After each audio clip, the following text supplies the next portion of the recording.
Hi everybody, James Blacklaw's JB Commercial Finance on Wednesday the 2nd of September 2020. So as it stands now, this is the last month of CBILS being live. Yes, there has been an extension to get applications through, but if you want to apply for a CBILS loan, then you have until the end of September. Now I think it's highly possible that will be extended. There'll be an extended deadline on that, but we can only talk as we stand now. So what happens after this time? That's a really good question, and one which I've been asked quite a lot over the last couple of weeks, and I've got some theories, I've got some thoughts about it. So first of all, the high street banks who are very much invested in CBILS, I think that they will return to a slight element of business as usual. As it stands now, a majority of the banks effectively are not doing any new business lending, or if they are, it's severely restricted. I don't think they'll have any choice but to slightly open the purse strings going forward.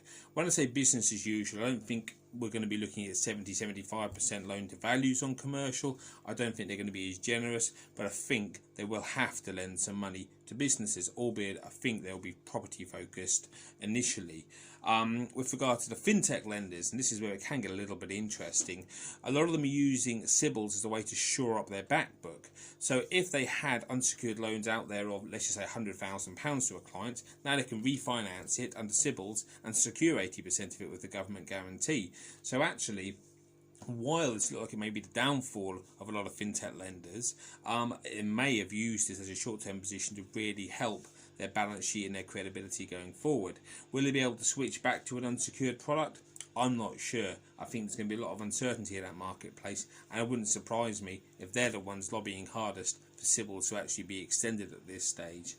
Property finance, well, I think that's where there's going to be a lot of activity. I think a lot of the lenders who kept faith in lending against property throughout the COVID crisis will be rewarded. I think that people will move back into the marketplace, and without high street banks being able to take these deals, I think there'll be an awful lot more of secondary lenders. So I think it's going to be a really interesting time over the next 6 months post CBILS, assuming it doesn't get extended for another 3 months or so, which I still think will probably happen. But it'll be really interesting to see what happens in the business lending marketplace after that.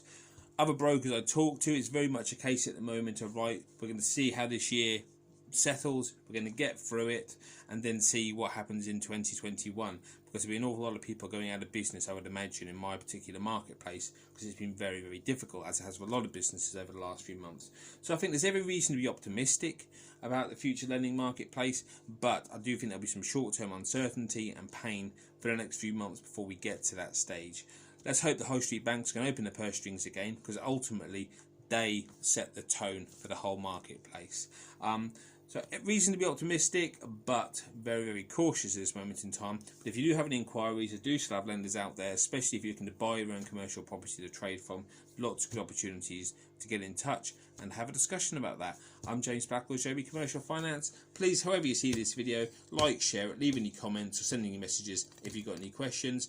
If it's on YouTube, you'll see the like and subscribe button, and you'll also see the opportunity to watch other videos. Really helps me if you do that. Well, thanks a lot, guys. Take care. Bye.